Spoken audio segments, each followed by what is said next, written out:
سلام عرض میکنم خدمت همه دوستان عزیزم و همراهان بیز تیوی. در ادامه مجموعه برنامه‌های معرفی کتاب‌های خوب در زمینه کسب و کار و موفقیت، امروز میخوام کتابی رو خدمتتون معرفی بکنم که یکی از کتاب‌های زیربنایی هست در این حوزه به نام معجزه انضباط فردی اثر برایان تریسی. در این کتاب آقای برایان تریسی به نکات و داستان‌های جالبی اشاره میکنه.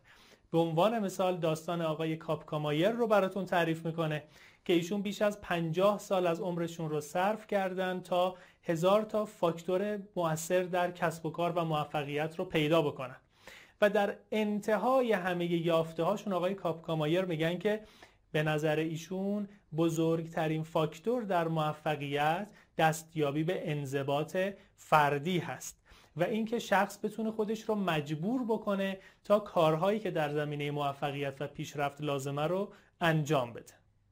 همچنین داستان آقای ناپل اون هیل رو براتون تعریف میکنن که ایشون هم 25 سال از عمرش رو صرف کرد تا با 500 نفر از افرادی که در زمینه موفقیت و کسب و کار شناخته شده بودن مصاحبه بکنه و فاکتورهای موفقیت رو از اینها جویا بشه. و در انتهای کتاب شاه کلید ثروت آقای ناپل اون هیل اینطور بیان میکنه که شاه کلید دستیابی به موفقیت و ثروت داشتن انضباط فردی هست. همچنین از آقای دکتر ادوارد بنفیلد براتون تعریف میکنن که ایشون بیان میکنه که مهمترین فاکتوری که بین افراد موفق و غیر موفق باعث ایجاد تمایز میشه فداکاریه. ایشون با توجه به تحقیقاتی که انجام داده اینطور بیان میکنه که فداکاری یعنی اینکه راحتی الان رو فدا میکنن افراد موفق و یک سری کارهایی انجام میدن که شاید سایر افراد انجام ندن. صبحها زمان خاصی بیدار میشن، طبق برنامه ریزی خاصی کار میکنن، کتابهای خاصی رو مطالعه میکنن و انضباط فردی رو در زندگیشون و در لحظه لحظه روزشون جاری میکنن. در این کتاب آقای برایان تریسی از 9 اصل مختلف صحبت میکنه و نکته جالب این هست که ایشون بیان میکنه انجام هر کدوم از این اصول باعث میشه تا اصل بعدی خیلی راحتتر و روونتر اجرا بشه. در ادامه برای شما این 9 اصل کلی رو خواهم گفت. امیدوارم که از خوندن این کتاب لذت ببرین. این کتاب رو میتونین از فیدیبو با قیمت 1000 تومان هم تهیه بکنین که یکی از کتاب‌های پرفروش فیدیبو هست. در انتها اگر شما کتابی خوندین که فکر میکنین کتاب خیلی مفیدی بوده و دوست دارین سایر افراد هم از این کتاب آگاهی پیدا بکنن، اسم اون رو از طریق ایمیل، وبسایت یا تلفن برای ما ارسال بکنین تا اون کتاب رو هم معرفی بکنیم و با هم هرچه بیشتر به سمت موفقیت پیش بریم. متشکرم.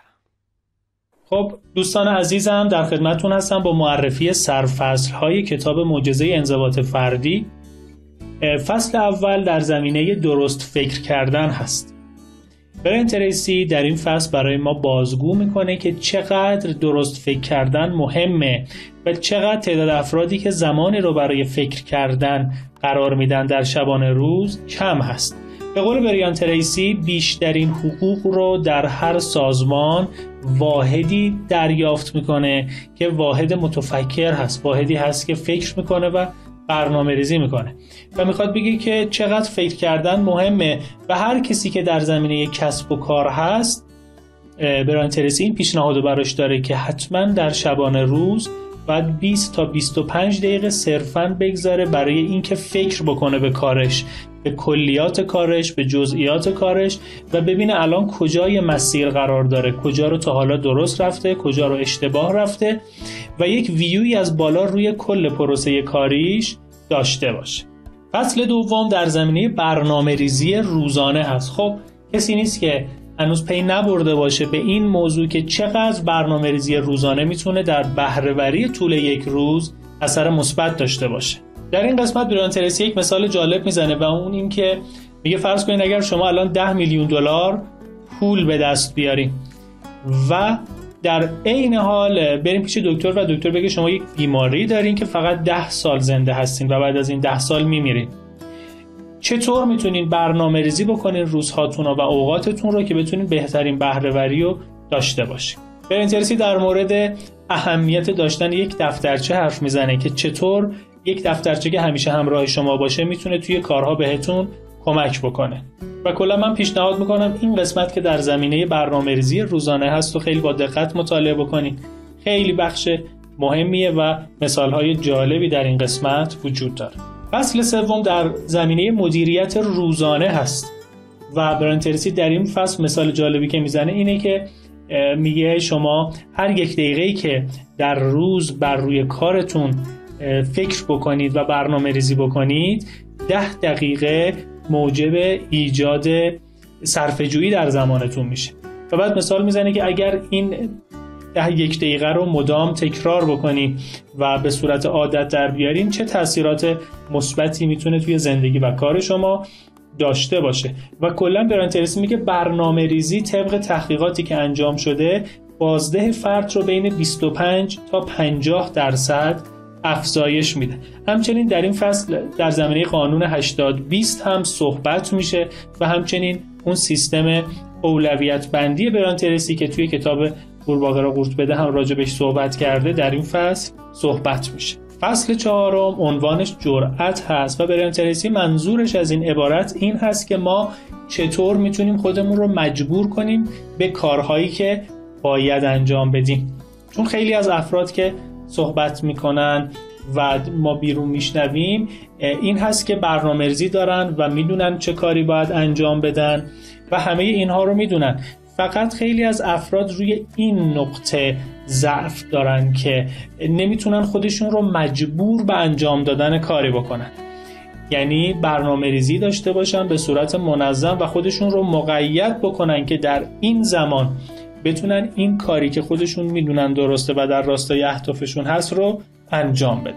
همچنین برایان تریسی در این فصل درباره ترس از شکست صحبت میکنه و تحت یک عبارت بیان میکنه که عقیده برایان تریسی بزرگترین مانع موفقیت ترس از شکسته. فصل 5 در زمینه عادات سلامتی هست. در این فصل برایان تریسی صحبت میکنه چطور عادتهایی رو در خودمون به وجود بیاریم و نهادینه کنیم تا بتونیم سالم زندگی کنیم.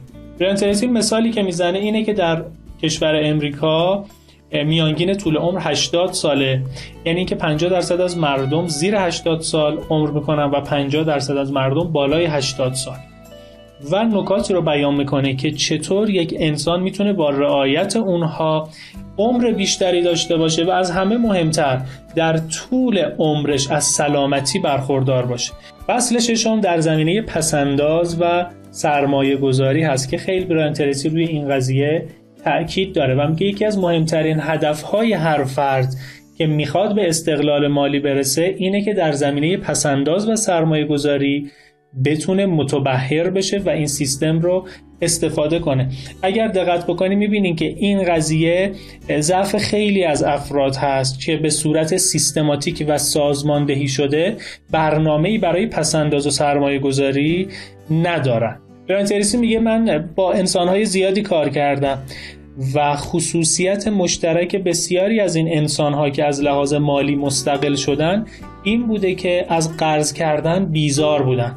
انسانهایی بودن که پسنداز رو به درستی برنامه ریزی میکردن و اجرا میکردن و معمولا کمترین قرض رو هم این انسانها میگرفتن.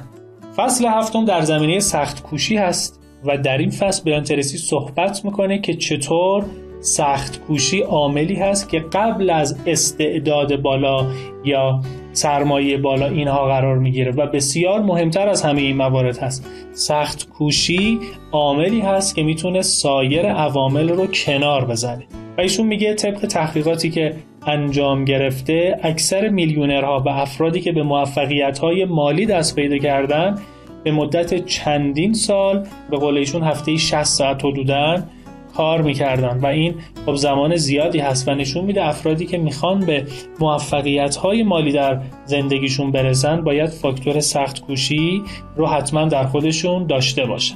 همچنین ایشون از میانگین ساعت کاری در یکی دو تا کشور صحبت میکنه و میگه حالا در بعضی از کشورها میانگین ساعت‌ها بالاتره اما بهره‌وری کمتری دارن، در بعضی از کشورها میانگین ساعت کاری کمتره اما بهره‌وری بالایی دارن. اما به هر صورت سخت کوشی به عنوان یکی از بزرگترین عامل‌ها در موفقیت نام برده شده. همچنین برایان تریسی در بخشی از این فصل صحبت میکنه در زمینه اینکه چه زمانی بهتر آدم کارشو در صبح در چه ساعتی شروع بکنه و چه حقه هایی میتونه بزنه، چه تکنیک هایی بهتره بگم میتونه در زمان یک روز استفاده بکنه برای اینکه بتونه بهره وری بیشتری داشته باشه. فصل 8 در زمینه یادگیری برایان تریسی صحبت میکنه. یادگیری به عنوان یک اصل پیوسته یاد میشه در این کتاب و چقدر این قضیه درسته.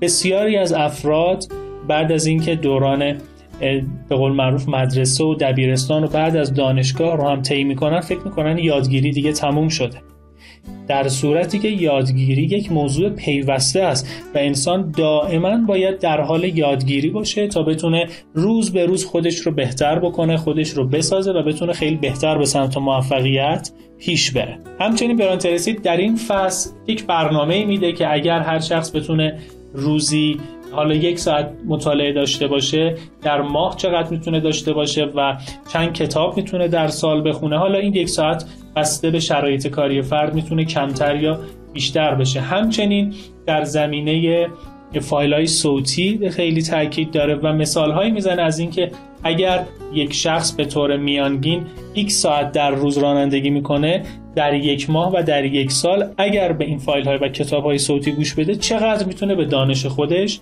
اضافه بکنه. فصل 9 در زمینه استمرار و پافشاری هست. برایان تریسی در این فصل اینطور بیان میکنه که بزرگترین امتحانه که برای افرادی که منضبط هم هستن پیش میاد پافشاری اونها بر روی اصولیه و بر روی کارهایی که میخوان حتما انجام بدن حتی اگر شرایط خیلی نامساعد باشه. و یک مثال قشنگی که برایان تریسی در این فصل میزنه این هست که پافشاری روی انجام دادن اصول میتونه انسان رو یک موجود ماورایی بسازه، یک موجودی بسازه که خودش رو دوست داره. میگه زمانی که شما یک کاری رو مشخص میکنید و مقید میکنید خودتون رو که اون کار رو انجام بدین، بعد از یک مدت که این کارها رو به صورت روتین انجام میدین لذت خیلی زیادی از وجود خودتون میبرین و خودتون رو یک انسان موفق و برتر در زمینه کسب و کار پیدا میکنید. و در انتهای این فصل از 7 فایده انضباط فردی نام میبره